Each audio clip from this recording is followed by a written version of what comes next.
Si vous aimez le mystère, le paranormal, et que vous souhaitez en savoir plus sur les recherches en cours, eh bien restez avec nous sur Fréquence Évasion et découvrons ensemble en compagnie de scientifiques et de témoins les phénomènes que l'on dit surnaturels. Patience, c'est dans une poignée de minutes sur Fréquence Évasion. Loisirs, culture, environnement, économie. Sur Fréquence Évasion, l'info dans le Sud est sans limite. Fréquence Évasion. Fréquence Évasion. En compagnie de Xavier Rodier, nous allons ouvrir le dossier parapsychologie sur Fréquence Évasion. Xavier Rodier, bonjour et merci d'être avec nous. Bonjour. Alors, vous avez vécu une NDE, ce qu'on appelle une expérience aux frontières de la mort.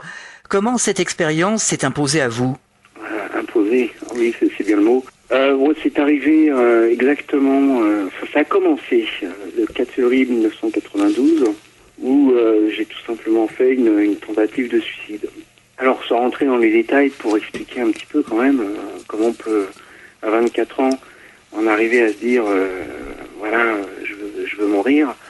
Bon, à l'époque, j'étais commerçant. J'avais 3 commerces. J'ai curieux que ça puisse paraître, mais c'est possible. J'avais une agence de détective, un restaurant et une société d'édition.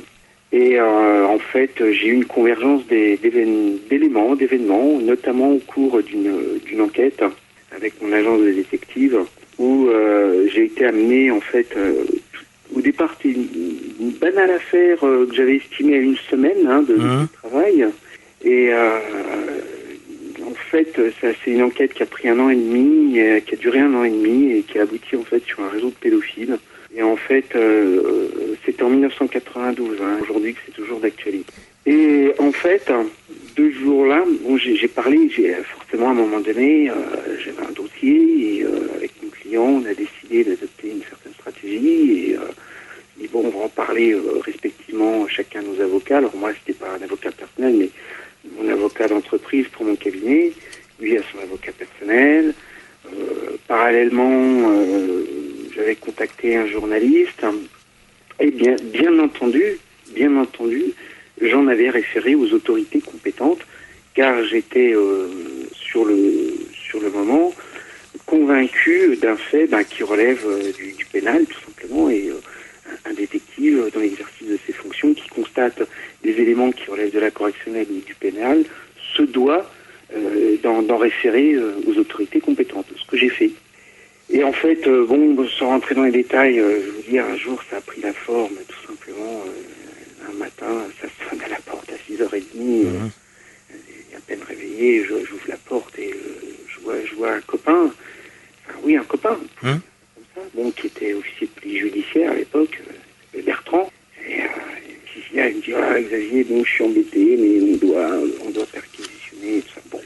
Et je lui dis, mais qu'est-ce qui se passe? Il me dit, mais tu sais, moi aussi, je suis qu'un fonctionnaire et j'ai des supérieurs au-dessus de moi. Et ma belle-sœur qui travaillait à l'époque à la sous-préfecture, a été convoquée plusieurs fois par le sous-préfet. Et j'ai constaté dans mon entourage, notamment commercial, des changements de disposition. Par exemple, mon banquier qui m'a fait, il y a une restructuration, on ne peut plus faire de délai de paiement, machin. Et c'est avec le recul, je me suis rendu compte que, en fait, j'ai eu le couteau sous la gorge jusqu'à un client très très particulier. Enfin, un jour, un coup de téléphone, je prends rendez-vous avec le monsieur. Or, c'est vrai, il présentait la cinquantaine, le costume rayé, vraiment avec un certain charisme, et il se présente comme représentant, un groupement d'intérêt économique dans le secteur, etc., avec une grosse mission à me confier, mais vraiment c'était un gros truc, c'était plusieurs dizaines de milliers de francs à l'époque. Et il me dit, mais vous savez, un certain niveau de négociation, on prend aussi des renseignements sur mon interlocuteur, machin. Et il me dit comme ça, je pense que cette affaire qu'on va vous confier va mobiliser l'ensemble de vos troupes, de vos forces, de vos, pas de son intérêt, mais de vos préoccupations, quelque chose comme ça. Il dit, concrètement, vous devrez sûrement abandonner toutes les recherches que vous faites actuellement. Il dit, vous me comprenez, monsieur Rodier. Et c'est ça qui m'a... Vous me comprenez. Je vais vous dire, j'avais 24 ans, j'ai fait le couillon. Je venais de voir un film, là, avec les bronzés, là, il y a une espèce de hold-up et tout ça. Il y a un moment dans le sketch, il y en a un, il fait, attends, laisse sonner, t'es en position de force, qui demande. J'ai fait rater cette scène-là, j'ai fait le couillon, à 24 ans, devant ce monsieur-là, qui en fait me disait des choses très très graves, mais dont je réalisais pas la portée. Je lui ai fait, bon bah oui, écoutez, laissez-moi votre carte, je vais réfléchir, je vais en parler à mes collaborateurs, je vais étudier votre demande. Et c'est vrai que sur le moment, il y a eu un visage assez grave en me disant, j'ai l'impression que vous ne comprenez pas.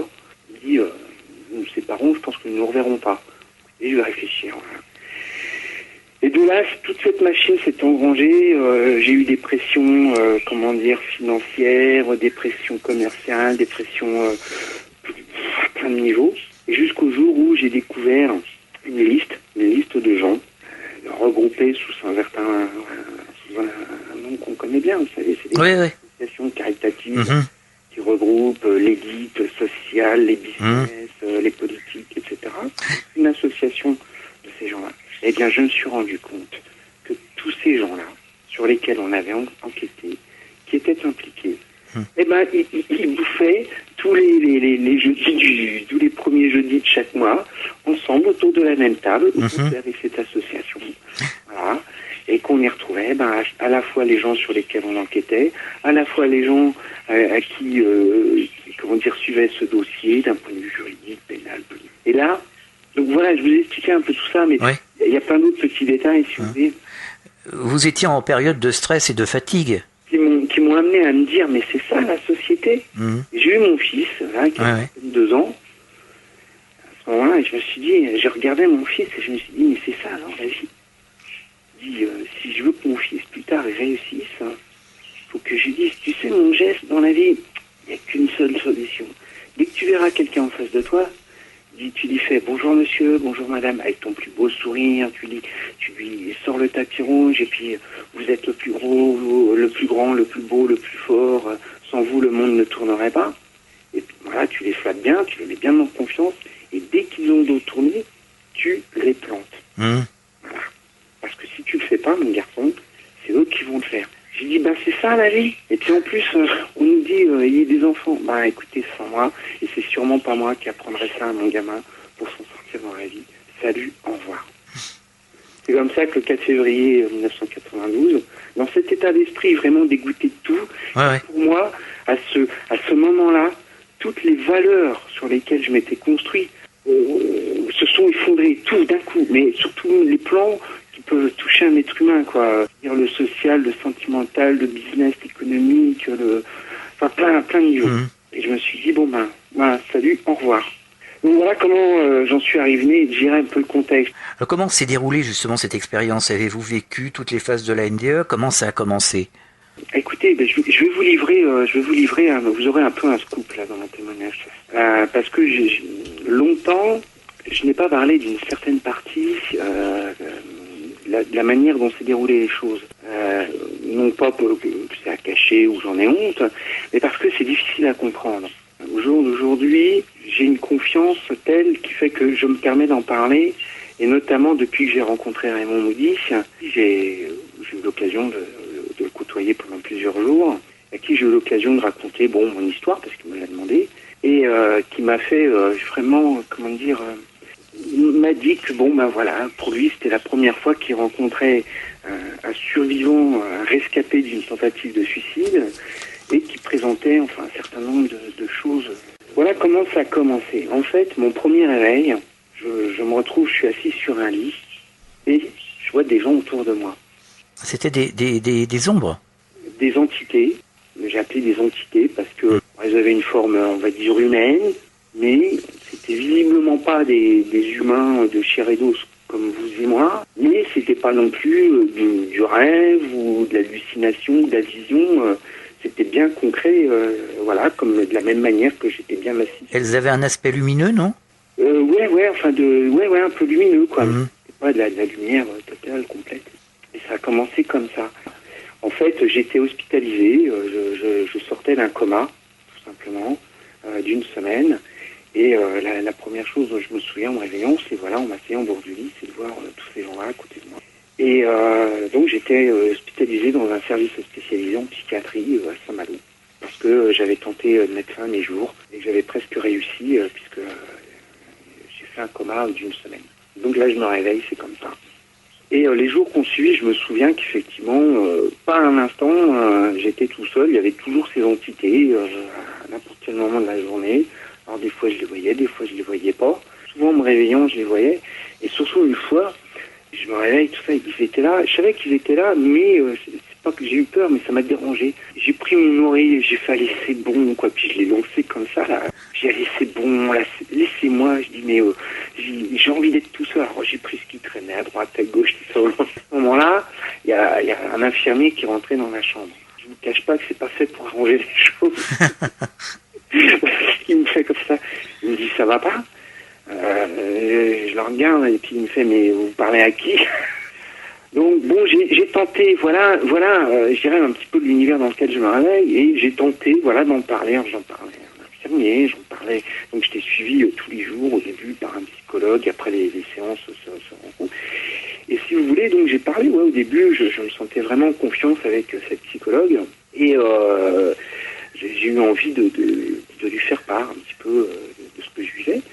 Et j'ai senti au fur et à mesure du temps deux choses, deux constats avérés qui allaient de pair, qui étaient corrélés tous les deux.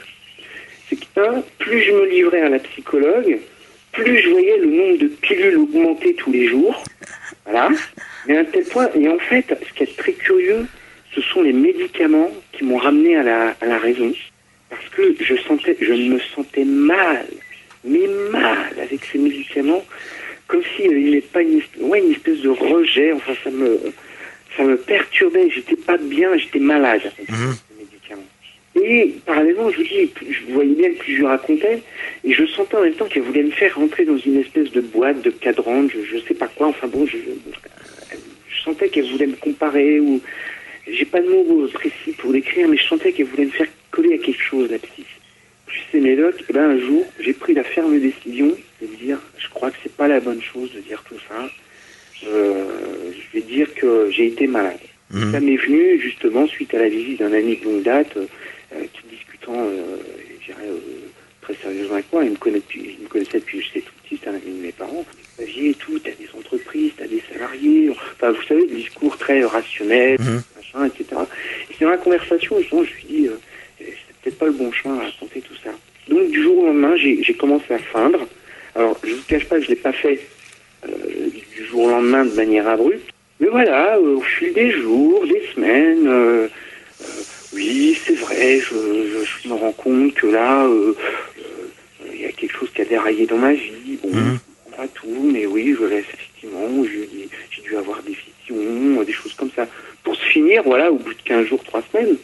Ouais, non, mais bon, je crois que j'étais surmené, j'étais fatigué. Bon, je pense que j'ai pété un câble, il n'y a pas de honte, c'est tout, c'est de rebondir et tout. Moi, j'ai une famille, une femme, un enfant, j'ai des entreprises à faire tourner, etc. Il est absolument très important que j'aille faire tourner tout ça, voilà. Eh bien, Xavier Rodier, nous allons marquer une pause. On se retrouve dans quelques instants. À tout de suite. Chaque jour sur Fréquence Évasion Radio, vos rendez-vous quotidiens. Écoutez Fréquence Évasion en téléchargeant l'application iPhone ou Android et retrouvez-nous sur www.fréquenceévasion.com. Infos, chroniques, interviews et détente. Fréquence Évasion Radio, dites-nous tout.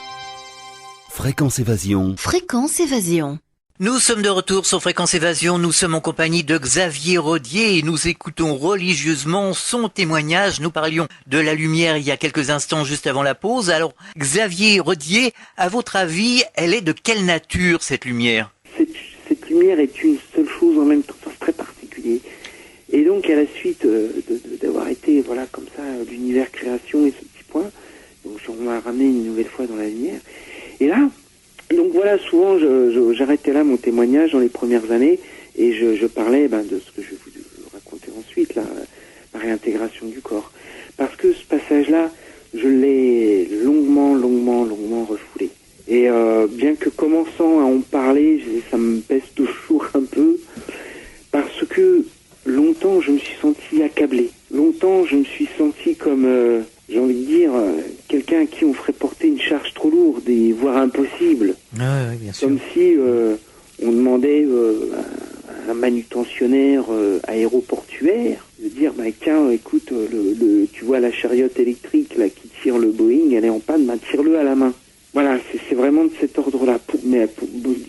D'ailleurs, pourquoi on me propose un truc aussi ahurissant? Je peux pas, humainement parlant, encaisser ce truc-là. Et puis en plus, pourquoi moi après, derrière, regardez, on est plein d'autres, pourquoi moi tout seul? Enfin, toujours est-il que, voilà, de la même manière, on en est, mais là, dans notre univers, dans notre espace-temps présent. Et c'est là que j'ai eu le privilège de voir d'où je venais. J'ai vu tous les parcours, enfin, une partie des parcours que j'ai eu ici, mais surtout d'où je viens vraiment. Ouais. Je viens pas, je sais que je viens pas de cette terre-là. Là, on va faire allusion à la réincarnation, évidemment. Ah, mais c'est un fait avéré pour moi, c'est un fait concret. Sauf que moi, ce que j'ai compris depuis cette expérience, c'est que effectivement, le principe de la réincarnation a existé et il était nécessaire, puisque c'était un des seuls moyens à un moment donné dans le parcours de l'humain, propre à l'histoire de cette terre, dans sa genèse, d'accéder tant bien que mal à des niveaux, je dirais, de conscience, on va dire, plus élevés, qui permettent, voilà, d'accéder un peu plus d'humanité, de se rapprocher un peu plus de ce qu'on dit qui est bon, vers l'amour, etc. Bref. Donc le cycle de la réincarnation était sympa, mais bien. Mais seulement, voilà, il y a un problème, c'est que c'est vachement dur. A priori, bon, il y a Siddhartha Gautama Bouddha qui est venu nous parler de la claire lumière, son ascension, etc. Alors, on me répond à chaque fois, ouais, mais il y a tous ceux qui sont parvenus et qui sont qui ont réussi à y aller dans la claire lumière, qui sont pas là pour nous témoigner qu'ils ont réussi. Je dis, mais ouais, mais bon, moi, comparativement parlant, on va dire, voilà, on a quand même vu le nombre de gens qu'il y a sur la Terre, vu le nombre de réincarnés qu'il y a, ça m'a l'air vachement hard. Et ça a l'air, et puis au fil des siècles et des millénaires, moi j'ai envie de dire, il y a quelque part quelque chose d'injuste. Parce que, pour prendre les choses au pied de la lettre et de manière très imagée et enfantine, voilà, moi je m'en fous que moi, Adam et Ève, ils ont fait une connerie. Pourquoi moi je devrais payer les pots, moi Xavier Rodier, plusieurs centaines de millions d'années après? Très bien, c'est pas de ma faute. Et comme ça que un nouveau deal a été instauré, le deal de Jésus, l'Apocalypse, la bonne parole, là, je sais pas quoi, la révélation. Bon, maintenant en fait, bon, allez, il y a eu le truc des réincarnations, mais plus simple, croyez, comme il dit, mon fardeau est léger, il suffit de croire. Croyez, et vous serez sauvés. Et je vous donnerai de l'eau de vie en abondance, blablabla. Je suis prosélytisme, mais je trouve qu'il y a vraiment des paroles de vie, de vérité dans la Bible. Ah oui, absolument, surtout dans la parole de Jésus. Oui, c'est clair. Ouais, donc il dit, depuis qu'il a instauré cette espèce de testament, de contrat, de deal, voilà, c'est pour ça que j'utilise le mot deal, de pacte. Voilà. Avant, il fallait se réincarner plusieurs cycles. Là, maintenant, il suffit de croire et c'est bon. Et alors, on a deux possibilités. Donc, qu'est-ce qui se passe quand on meurt? C'est écrit dans la Bible et c'est complètement en lien. Alors, quand j'ai lu ça, mais j'ai biché, mais à fond. Parce qu'il y a un moment de ses disciples où Jésus, il dit, mais ouais, quand on meurt, où est-ce qu'on va, etc. Il dit, on va dans un endroit, il y a de la lumière, et un jour sont comme 1000 ans, et 1000 ans sont comme un jour. Et donc, voilà. Mais on a toujours la possibilité, et on le voit dans les épîtres de Saint Paul, que on a la possibilité de choisir. Et c'est moi ce que je ferais si je mourais aujourd'hui. Je saurais que bien sûr j'aurais la possibilité de rester là-haut jusqu'à la fin finale qui m'a été montrée, dont je vais vous parler là, pour le tri, la sélection, enfin bref, comme on dit, c'est pas le grain de livret. Mais on a aussi, donc ça c'est le nouveau deal, on peut rester là-haut, la séparation des bons, des justes, etc. Événement, pour reprendre des paroles écrites.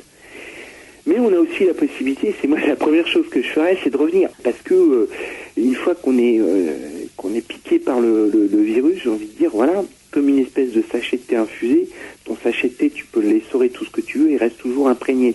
C'est ça, moi, ce qui m'arrive, je suis imprégné, voilà. Alors, juste avant de rentrer dans votre corps, Xavier Rodier, on vous a donné des informations. Quelle était la nature de ces informations? En fait, on m'a montré... C'était qui cette lumière. C'est la lumière. Les gens qui m'emmenaient là... j'ai envie de dire Dieu, mais c'est pas du dogmatisme, mais pour parler d'une entité vivante, pensante, douée d'amour, avec ces entités qui m'accompagnaient, cette lumière, m'emmenaient là, et ils m'ont montré ça. Et j'ai vu, en fait, j'ai eu l'expérience douloureuse de perdre un enfant, de perdre mes parents, etc. Donc, pour, je dirais, interpeller chacun qui entendra parole, dans une expérience de perte douloureuse. Et bien à ce moment-là, j'ai vécu ça à l'échelle de la planète. C'est pour ça que je ne pouvais pas supporter, que j'ai longtemps refoulé, mais j'ai cheminé, je peux vous assurer, pendant des années. Et là, vous ne pouvez pas vous imaginer de voir la planète, c'est comme si c'était ton gamin, quoi. Je dis, il n'y a pas de différence entre nous. Ben oui, peut-être que le petit noir, là, qui vit, je sais pas où, au Bangladesh, ou machin, et que le petit russe de Sibérie, et le petit chinois de Chine, ou toi, ou même le petit Amérique du Sud colombien, je les connais pas, mais à ce moment-là, c'était comme si c'était mon enfant à moi, tout entier, et de voir tout ce qui se passe, je te jure que personne ne laisserait son gamin souffrir. Et pourtant, c'est ce qui est en train de se passer sur cette terre. On se maltraite nous-mêmes, on maltraite nos propres enfants, on pourrit, on salope notre propre maison. C'est dur, comme si c'était ton propre gamin. Je l'ai vécu. Je peux pas dire je leur en ai voulu parce que on est dans une dimension là-haut, dans l'amour, dans la lumière, où on n'est pas dans ces états d'esprit, j'en veux pas, je suis en colère, c'est pas du tout ça, mais pleinement parlant, j'ai refoulé parce que j'en voulais pas, c'était trop dur. Et pourquoi moi d'abord, pourquoi déjà me montrer tout ça? Je dis, mais moi je suis pas un chef de gouvernement, si encore j'étais chef du monde, je pourrais faire des choses. Si j'étais chef des États-Unis, de la France, ou attends, je suis un pauvre Pékin là, de cette planète. Qu'est-ce que je peux en faire moi de ça? Vous montrer tout ça et je le vis comme si c'était ma chair. Et puis qu'est-ce que je peux faire? Et qu'est-ce que je peux faire? Alors, c'était très sombre. C'était, tu sais, ce qu'on appelle les moments de peine, de deuil, de douleur, de souffrance, de tristesse, de tout ça. Et partout. Il n'y a pas un endroit de la planète qui est épargné. Ça, c'est même pas une histoire de planète. C'est dans l'être humain. Et là, il n'y aura pas de, je te jure, t'es noir, t'es blond, t'es pauvre, t'es riche, t'as le sida, moi je suis en bonne santé, je suis une star. Il n'y aura rien de tout ça, tu vois. Tout le monde en une seule fois, dans un même corps, un même esprit. On fait l'expérience du tout. Ouais, du tout, mais là, elle sera vraiment balèze, là. Et il y aura une séparation, là, enfin, j'ai senti, alors j'ai envie de dire une première, j'ai pas eu de chiffre ni de séquence, mais je sais que c'est pas fini. Mais j'ai vu des gens disparaître. J'ai vu des gens en train de disparaître. Oui, ils étaient ressentis comme disparus, ce qui rajoutait à la peine et à la douleur. Mais ils sont pas disparus, ils ont changé de plan. En fait, nous, ce qu'on peut faire de notre vivant, surtout, c'est chacun à sa porte, chez soi. C'est-à-dire, il n'y a pas besoin d'aller partir en guerre contre le monde. Commencer chez soi, par soi-même, dans soi. Ça me ramène encore, une fois, je te dis, c'est pas par dogmatisme, mais il y a tellement de trucs vrais écrits là-dedans. La transformation, elle commence dans le cœur des hommes. Ça, le début. Et c'est moi une règle que je m'impose. C'est avant d'aller parler de quelqu'un ou d'aller lui dire des choses, même quand je suis dans un aspect professionnel, et je peux te dire que je suis reconnu dans mon approche technique, professionnelle, etc., en termes de formation et d'évaluation, avant même de faire ça, j'ai toujours cette lumière qui me fait introspecter sur moi-même avant. Faire le ménage chez soi-même. Nettoyer sa propre maison avant d'aller regarder dehors et surtout d'aller voir ce qui se passe chez les autres. C'est une question de conscience. En fait, ça passe par là. Et concrètement, je vais te dire, pour moi, c'est tout le symbole de ce que j'ai vécu. C'est, voilà. Moi, je suis pas un missionnaire qui part sur des podiums, sur les routes de France et de Navarre, parler, j'ai vécu, Dieu vous parle, machin. Je pourrais faire ça. D'ailleurs, j'ai failli le faire. Et, on va se dire, celui-là, c'est un doudingue, filez-lui un joint fumé, ça ira mieux, tu vois, ou des pilules. Puis voilà. Mais non, c'est pas comme ça. C'est des actions qu'on demande finalement. Voilà. En fait, toute la difficulté pour moi, en tout cas, c'est d'incarner tout ce que j'ai vécu, mais d'incarner tout ça en tant qu'être humain normal.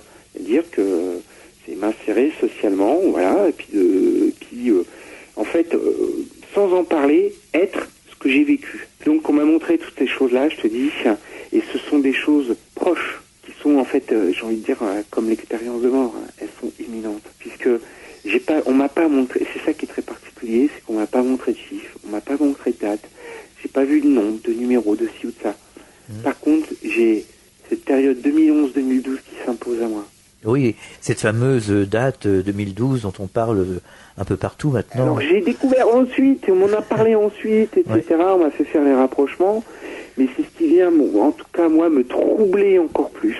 Ça vient me troubler encore plus. Parce que voilà, ça vient justement, moi, vu de ma fenêtre à moi, dans mon monde à moi, dans mon ressenti à moi, ce qu'on m'a dit là, ensuite, par rapport aux histoires de calendrier Maya, je crois, puis d'autres trucs, c'est venu, ça m'a fait frissonner quand j'ai entendu ça. En plus, ça correspond à des trucs qui existent sur cette terre. Oui, alors justement, cette période 2012, ça correspond à quoi? C'est la fin d'un cycle, c'est la fin. Non, c'est pas le début. Non. C'est, on va dire que c'est voilà, discours d'introduction au prologue d'un grand livre. Oui, c'est-à-dire? C'est qu'un tout petit, je sais pas comment dire, c'est même une espèce d'amuse-bouche, d'amuse-gueule. C'est qu'un début. Ouais. Ça va marquer. Là, ce qui va venir, ça va marquer un temps. Tiens, là encore, ça me renvoie à une parole du Père Jésus, là, qui dit, dans combien de temps? Alors, j'ai plus le truc exact, mais encore un peu de temps. Un temps, la moitié d'un temps et un temps. Et à un moment, je sais plus, mais ça existe. Tout ce que je vous dis, vous pouvez retrouver les paroles. Et voilà, quelque chose de cet ordre-là. Ce qui va se passer, là, dans ces périodes-là, dans ce temps-là, ça va marquer un temps. Et ça va durer un temps, en tout cas. Eh bien, Xavier, nous allons marquer un temps d'arrêt, on marque une pause sur Fréquence Évasion, puis on se retrouve juste après pour la conclusion de cette émission. À tout de suite.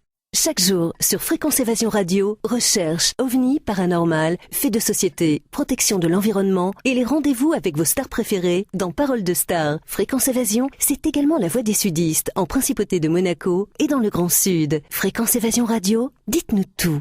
Dites-nous tout. Dites-nous tout. Fréquence Évasion. Fréquence Évasion. Vous écoutez Fréquence Évasion, nous sommes de retour pour conclure cette émission en compagnie de Xavier Rodier. Nous parlons d'expérience aux frontières de la mort, de NDE. Alors Xavier Rodier, vous baignez dans la lumière, vous étiez vraiment bien, vous vouliez pas en sortir, vous vouliez rester dans cette lumière. Et alors on vous a dit qu'il fallait en quelque sorte retourner sur Terre, réintégrer votre corps. Je suis revenu dans la lumière et là j'étais dans la lumière. Cette lumière me fait, voilà, je vous dis l'image du... mais non, je sais, c'est sympa la récréation mon petit, mais tu sais la vie c'est pas que la récré, il y a un temps pour tout et tout, allez, tu sais, puis qui vous pousse au bas des reins avec amour, mais la lumière m'a fait, t'as rien à faire là, il faut que tu repartes là, et là, mais j'ai même pas pu ressentir de sentiment d'opposition, de dire non, tellement cette énergie d'amour est puissante, tellement c'est incroyable. J'étais traversé comme un jet de lumière, d'énergie, de puissance de ce truc-là. Et en même temps que ça me traversait, ça m'a fait réintégrer mon corps. Mais c'est tellement bon, cosmique, puissant, je vous dis, j'ai pas de mots. L'idée même de s'y opposer n'apparaît pas, enfin, ça n'existe pas. Alors comment s'est passé justement le retour dans le corps physique? Et là, j'ai réintégré mon corps. Et là, je peux vous dire que depuis, je mesure, je ressens, je pèse tous le poids des mots, le poids tout ce que être incarné, corporellement parlant, ma carcasse. D'ailleurs, vous savez, c'est comme ça que j'avais conclu sans le vouloir, mais mon témoignage pour Orient de France. Je dis, en fait, cette vie, ça vaut le coup qu'on se décarcasse. Mais voilà, je ressens mon corps, mais comme jamais je l'ai ressenti depuis. Voilà, j'habite ce corps. C'est mon véhicule, c'est ma propriété, voilà, c'est mon chez moi. C'est moi en fait, tout court. Mais je mesure toute la limitation dans laquelle on est. Donc ça a changé toutes les valeurs de votre vie, quoi. Ah ouais. Et donc là, je suis revenu dans mon corps, et là, revenons au début. Je m'assois sur la banquette, et là, je prends mon copain Bruno par les épaules et je lui fais: Bruno, ah, c'est incroyable, Et puis voilà, je vais parler comme ça pendant 2-3 minutes. Je disais des mots, tu sais, quelqu'un qui t'aurait filmé là, un fou, un illuminé. Tu faisais des bonds sur place de 3 mètres. Et là, donc là, j'ai eu une autre période dont c'est mes proches qui m'ont fait retour parce que je m'en souviens plus. Mais je suis resté 3 jours, plus de 3 jours, comme ça, dans une espèce d'extase, de béatitude, assis. Voilà, ils ont fait venir un médecin, il paraît m'a filé des médicaments que j'ai jamais pris, etc. Et j'ai pris plusieurs semaines à recouvrir un rythme veille, sommeil, etc. Voilà. Et en fait, voilà, Alain, je crois que tu dois être même le premier à avoir l'intégralité. Ah bah ça c'est gentil. Du témoignage. Témoignage, enfin, dans le déroulé concret, tu vois. Parce qu'en fait, c'est ça moi-même qui m'effrayait et que je savais que s'était passé quelque chose de bizarre, de particulier dans ma vie, sans jamais avoir pu l'identifier. Alors, je t'ai passé plein de détails. Tiens, ouais, ça me fait... Quand est-ce que je me suis rendu compte? Ouais, il y a tout l'après. Voilà. Non, voilà. Et il y a tout l'après. Il y a tout l'après. Et tout l'après, c'est les 14 années passées que je viens de passer. Et tout l'après, ça m'a complètement transformé. Voilà, super. Ce n'est que 2 ans après avoir vécu cette expérience-là, c'est-à-dire en 80... Ah non, rapidement, dans l'année 93, 1 an et demi après, j'ai rencontré le bouquin de Raymond Moody, La vie après la vie.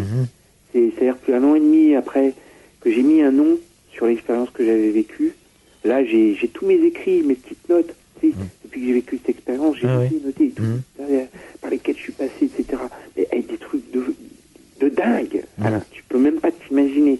Quand j'ai relu ça, je me suis dit, mais heureusement que c'est à moi, mes cahiers ils sont avec moi depuis 14 ans, que je sais que c'est moi qui les ai écrits, parce que je te jure, c'est des trucs de dingue, de fou, t'imagines même pas. Et je vais les écrire, et puis ça sera publié. Et j'ai rencontré le bouquin de Moody le jour-là. Je ne suis pas fou. Je ne suis pas tout seul. Ça s'appelle une NDE. Il y a des milliers de gens. Ce jour-là, j'ai cheminé, j'ai intégré, et je suis devenu ce que je suis devenu. C'est-à-dire que autodidacte, chef d'entreprise, mais sans bac, avec juste un brevet des collèges. J'ai repris des études, assoiffé de connaissances, comme un malade que tu perfuserais de transfusion de sang à l'article de la mort. Toutes les sciences, les disciplines, mais assoiffé. J'ai fait des études d'aide-soignant parce que j'avais pas le bac. 2 mois après mon diplôme d'aide-soignant, j'ai attaqué l'école d'infirmier. 1 an après mon diplôme d'infirmier qui dure 3 ans et demi, j'ai fait l'école, je me suis fait ma spécialisation d'infirmier en puériculture, en pédiatrie, 1 an et demi. Et ensuite, je me suis tapé 6 mois de licence en psychologie. Et puis, je me suis arrêté parce que les études, 7 ou 8 ans d'études sur les 9 ans passés, ça ne nourrit pas son homme, et j'ai été rejoint par des besoins économiques. Et donc, depuis, j'ai fait ma route. Voilà. Et aujourd'hui, je suis un être humain parmi les êtres humains qui ne tire absolument aucune gloire de l'expérience qu'il a vécue, parce que je te dis, moi, j'ai l'impression d'avoir été un petit peu un élève dans la classe, je veux dire, peut-être des bons ou potentiellement bons élèves. Moi, je me suis fait beaucoup de baguettes sur les doigts. Et voilà, tout ce que je suis aujourd'hui, c'est un être humain parmi les êtres humains qui essaye vraiment de faire tout ce qu'il peut avec ce qu'il a, dans la mesure de ce qui est faisable, de faire tout ce qu'il peut pour que ça aille bien, quoi. Donc, tu es revenu avec la certitude que la mort n'existe pas. La mort physique, elle existe. Oui, non. La nier, la mort physique, mais pourrir ou être réduit. La mort de l'esprit. Mais en tout cas, non, nous, réellement, dans l'essence, on ne meurt pas. C'est qu'un passage vers autre chose encore plus trippant, quoi. Alors, je dis souvent, je suis pas pressé, j'ai pas hâte de mourir, mais je serai content quand ça arrivera. C'est ce qu'ils disent tous. Je serai content, voilà. Par contre, je suis pas du tout pressé, j'ai pas hâte, parce que, au contraire, je me dis, oh, la putain, on n'a pas beaucoup de temps sur Terre. Non, si on est là, c'est pour quelque chose, hein. Voilà, et on a tous quelque chose à faire, et c'est, moi, tous les jours que je me lève, c'est une nouvelle journée, qu'il pleuve, qu'il fasse beau, machin, je m'en fous. Je suis vivant, il y a de la vie, et c'est une journée de plus à mettre au crédit de la vie et de ce qu'on va pouvoir faire pour que ça avance, quoi. On pourrait dire 2 mots sur l'association Iance France. Alors, l'association Iance France, donc, pour présenter Iance France, en fait, Iance France est aux expériences de mort imminente ce qu'est la Ligue pour le cancer, d'action pour le sida. Voilà. Voilà. Hein, c'est aussi simple que ça. Et d'ailleurs, c'est parce que moi, on m'a permis de rencontrer l'association Jans France, et de manière, c'est pas anodin. J'avais commencé les études d'infirmier en 96, et en avril 96, Elisabeth Kubler-Ross en personne est venue à Paris, à la Maison de la Mutualité Française, faire une conférence. J'ai assisté à cette conférence, et à la fin de cette conférence, où il y a eu des dizaines de questions et où j'avais plein de réponses, et où je me suis dit, bah oui, mais quand on fait tout ça, qu'est-ce qu'on peut en faire? Ouais. Ouais, tout ça, j'ai été voir, j'ai pas échangé de mots avec Elisabeth Kubler-Ross. Par contre, j'ai rencontré Hervé Mignot, qui est le président fondateur de l'association Elisabeth Kubler-Ross France, qui m'a dit, mais ce que vous avez vécu, ça s'appelle une NDE, etc. Je dis, oui, j'ai découvert. Il me dit, il faut que vous alliez voir l'association Jans France. Là, petite anecdote, c'est pas Jans, en fait. Alors justement, on peut retrouver Jans France sur Internet. Il y a un site, je crois. Oui, tout à fait. Donc vous pourrez retrouver Jans France sur www.iands-france, donc comme la France, .org, et puis voilà, tout simplement. Avez-vous un message particulier à adresser aux auditeurs de Fréquence Évasion qui nous écoutent, Xavier Rodier? Qu'est-ce qu'on peut faire de sa vie au quotidien, par exemple, par rapport à l'expérience qu'on vient d'évoquer? Qu'est-ce que l'on peut faire aujourd'hui? Alors, tiens, si voilà, Alain, c'est pas forcément en lien avec les expériences de mort imminente, mais voilà, mon message va venir dans le flot de milliers d'autres messages. C'est ouvrons nos yeux, posons-nous, ouvrons nos yeux, ouvrons nos oreilles, écoutons et recevons. Ça commence par là. Posons-nous, faisons le point, ouvrons nos yeux pour regarder, ouvrons nos oreilles pour écouter et ouvrons notre cœur pour recevoir. Ouvrons notre être. Ça commence par là. Recevons pour mieux donner ensuite. Et je dirais en synthèse, ça va rejoindre la parole de quelqu'un de vachement connu, donc c'est pas un scoop. Aimons-nous les uns les autres, voilà, en synthèse. On pourrait conseiller 2 ou 3 livres sur les NDE. Alors, classique parmi les classiques, Raymond Moody, La vie après la vie. À suivre, La source noire, de Patrice Van Hersel. Oui. Et après, je dirais pour ceux qui veulent cheminer, Projet Oméga de Kenneth Ring. Pour ceux qui veulent être un petit peu plus dans le concret, faire le loin avec le deuil, les soins palliatifs, la mort, lire La mort intime de Marie de Henzel. Ce sont des 3-4 bonnes références pour démarrer. La plupart de ces livres, vous les retrouvez sur le site de Fréquence Évasion, www.fréquenceévasion.com, puisqu'il y a une bibliographie dans la rubrique paranormale. Xavier Rodier, merci d'avoir participé à cette émission. Merci de nous avoir confié votre expérience, qui est vraiment une expérience magnifique. À très bientôt sur cette antenne. Au revoir. Au revoir, Alain. Et surtout, ce que je veux préciser, c'est que moi, je n'ai rien à prouver, rien à vendre, ni à démontrer. Je partage mon expérience à qui veut l'entendre, car je sais que c'est la vie qui apportera à chacun de quoi se faire une idée par rapport à la vie et à la mort. Voilà. En tout cas, merci Alain de m'avoir permis d'exprimer mon témoignage sur ton antenne. On l'aura bien compris. À bientôt. Au revoir. Au revoir Alain. Fréquence Évasion. Fréquence Évasion.